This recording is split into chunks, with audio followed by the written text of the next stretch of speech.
Well, happy Sunday. Let me adjust my camera just a little bit. I have a different setup. It's Melinda, and where Amber will come on in just a second. I always start right away because I know a lot of you will not be able to watch this live with us. You'll probably have to watch it back. So I always try to start right away so that there's no gap. So hang on, let me bring on Amber. Hopefully we won't be sideways.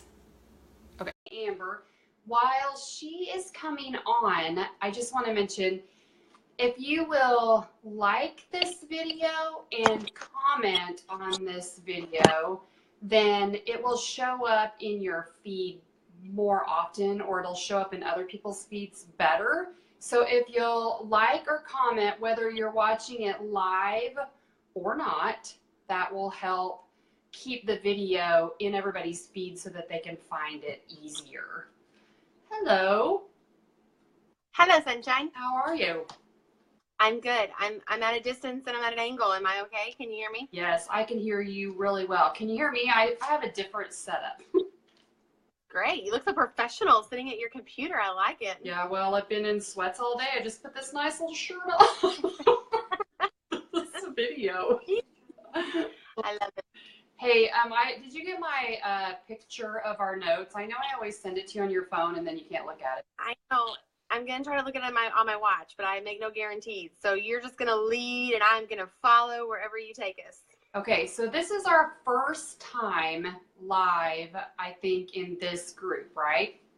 It is so exciting. Okay, so I will share out a little bit about the group. Our original group was our holiday group, and then a lot of people wanted to start another group. And we decided that it was just going to be principles, practicing principles. Everybody was in agreement with that. So if you are a teacher and you are in this group, or if you say something ridiculous and we discover that you're a teacher in this group, we really love teachers, obviously, because of our job, but we were asked to keep the group principles only. I will straight up kick you out. I'm the mean one. I will delete you and I will block you or whatever. I did it on my phone today, so I think I blocked and I meant to just delete, but there was an option for one or the other. So, but again, especially in this group, we are talking about things that we want to do for our teachers. Turn that back down. Okay. So the whole purpose is that we can speak freely as you can speak on the internet, but that we wanted to only focus in on topics that we had that principal perspective to. So a teacher's perspective is always going to, unfortunately, just be a little bit different. So we are totally steering the conversation towards administrators. So we talk about budget codes, we talk about accounts, we talk about big picture stuff. So it's not to be mean or exclusive, but it's literally because that's how we design the group and we're the boss. So there we go. Yeah. And this particular group is supposed to surprise our staff. So it's not very surprising if teachers see it and show it to everyone. That doesn't work. Exactly. Okay, so while you're watching, if you just sign on, don't forget to like it or comment on this video so it shows up in the other members' feeds.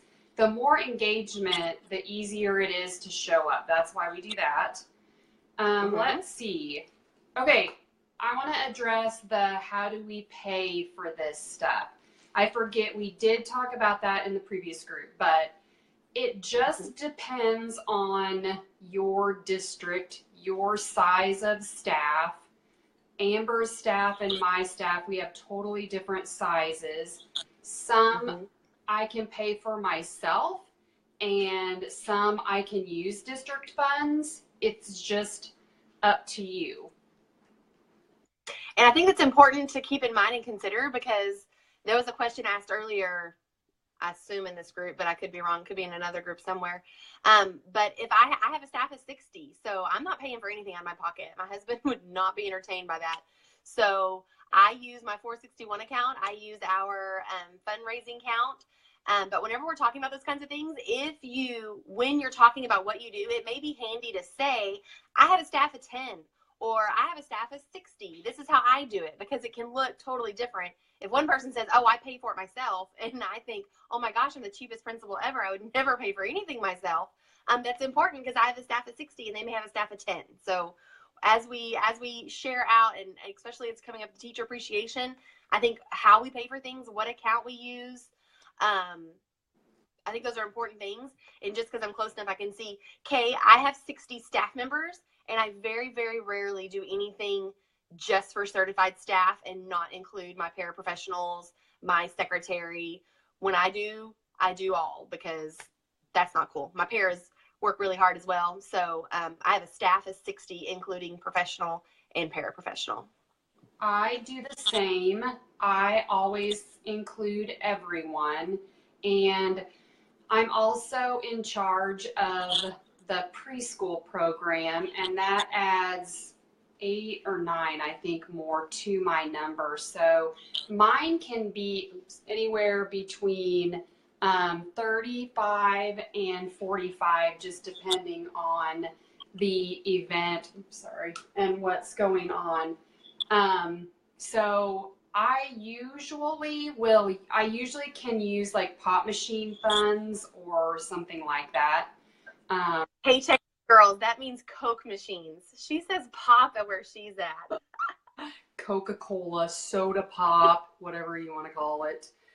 So mine's anywhere between 35 and 45, depending on, I sometimes do something different for the preschool and may not do the same thing for my staff. They're housed in another building, so that's why I do that. Get away with that. Also, you can get your PTO to help you if you have some of these good ideas.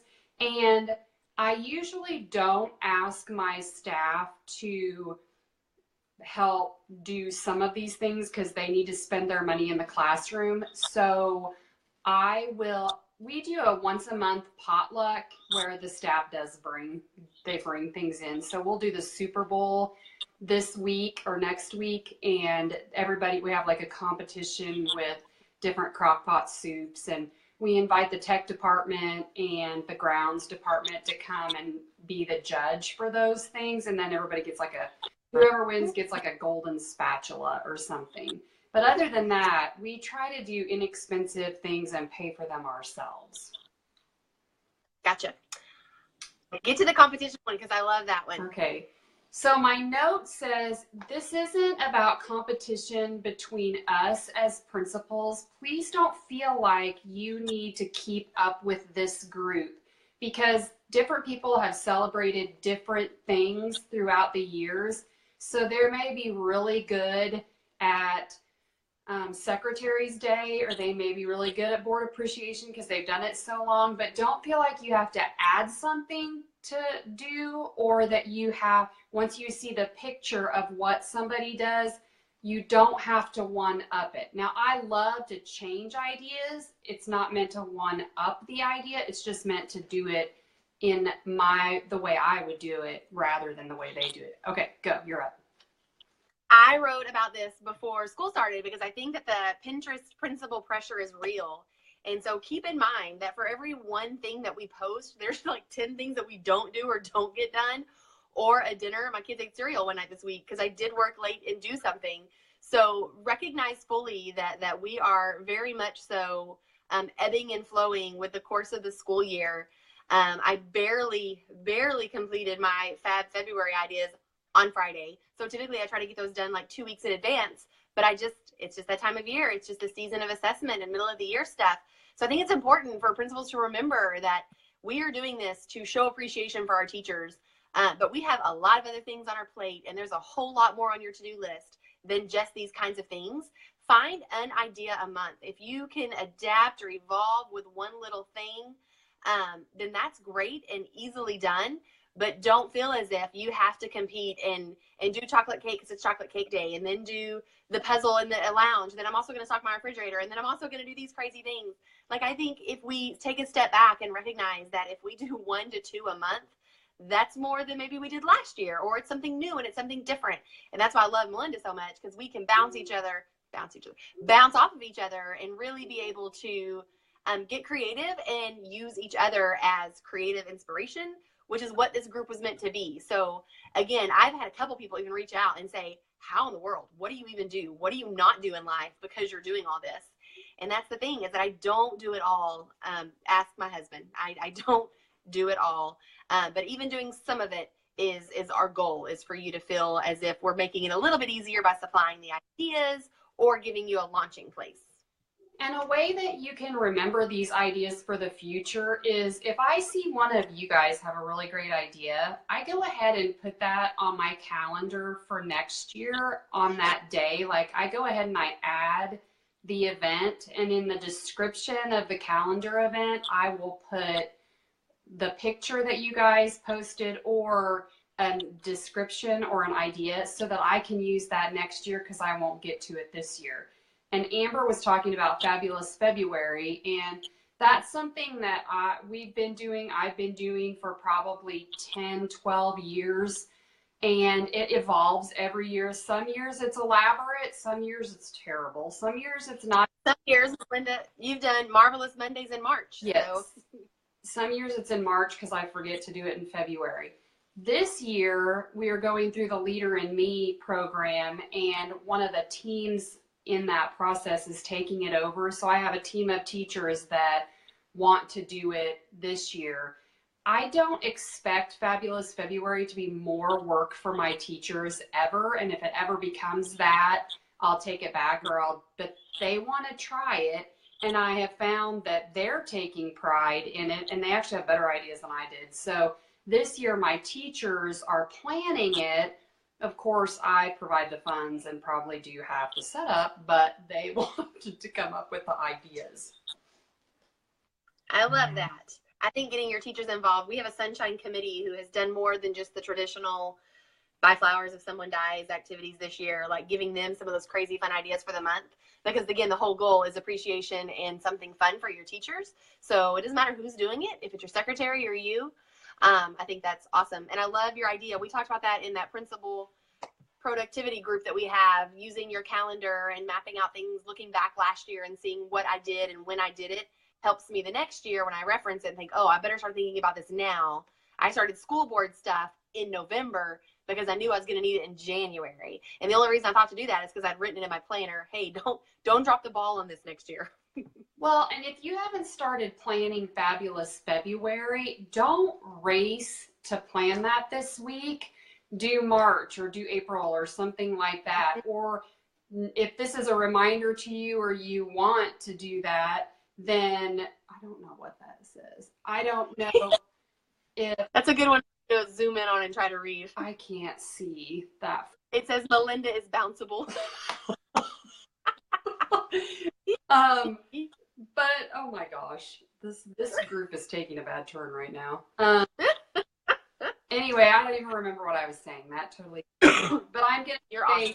I did say don't make it more work for yourself. This week starts February, and my teachers actually have something planned for Thursday that I can't carry out Thursday. I sat down and worked on my calendar today, and I told them I was going to look at it. And I asked them if they could change out Thursday for a day that doesn't include my help, because I just won't be able to do it. So even once I publish the calendar and I share it out, if it doesn't work, I just tell the teachers, hey, I need to move Sonic Drink Day, or I need to move the chocolate fountain because I can't get across town to the candy house to get the chocolate fountain stuff tonight because my kids have a basketball game.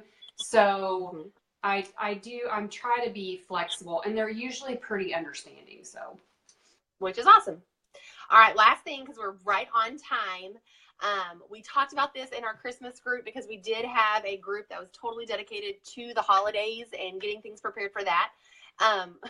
Especially if this isn't something that you've done regularly and normally, don't anticipate kudos and appreciation.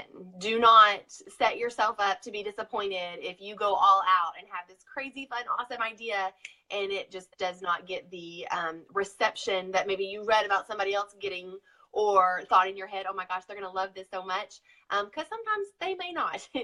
And don't don't set yourself up for that. So I thought that was a really good point that we wanted to mention in this group too, especially moving into the season of Teacher Appreciation and Fab Fridays or Marvelous Mondays, yada, yada. Don't forget that we're not doing it for anything other than to fulfill our own little creative, happy, gift-giving hearts, and that we shouldn't necessarily expect them to be overcome with appreciation.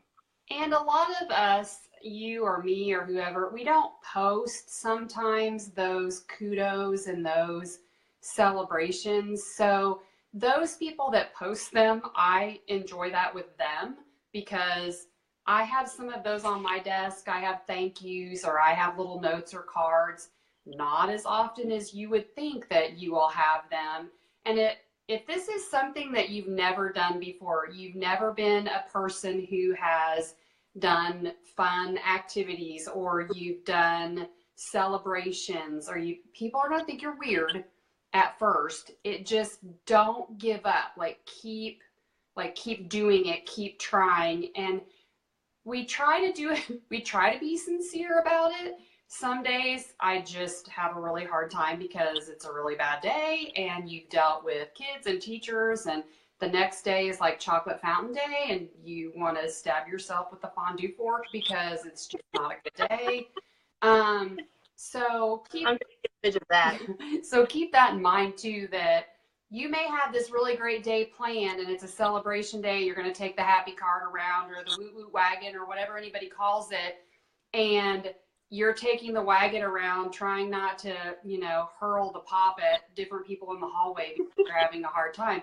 But we just smile and do it and giggle and make jokes and just kind of carry on like that. So anyway, I think that's all we have on our list. This time I wrote it on a steno pad it is on my grocery list. So multitasking. Yeah. I like it. So anyway, but that's all we have this time. So we have two groups. We have the principal productivity group that should be somewhere linked in this group, either on the side of this group or in the settings. And then we have this group. So right now there's two groups going. Sometimes this group is more popular because principals feel like they get more rewards from giving rewards and celebrations. That's totally fine. But there's some really good productivity tips in the other group. I concur. And usually we're live on one or the other on Sunday nights at 7. Yes. So we try to keep it short because we know you're busy and we know some of you are not going to watch this live. So this is Amber and Melinda, over and out.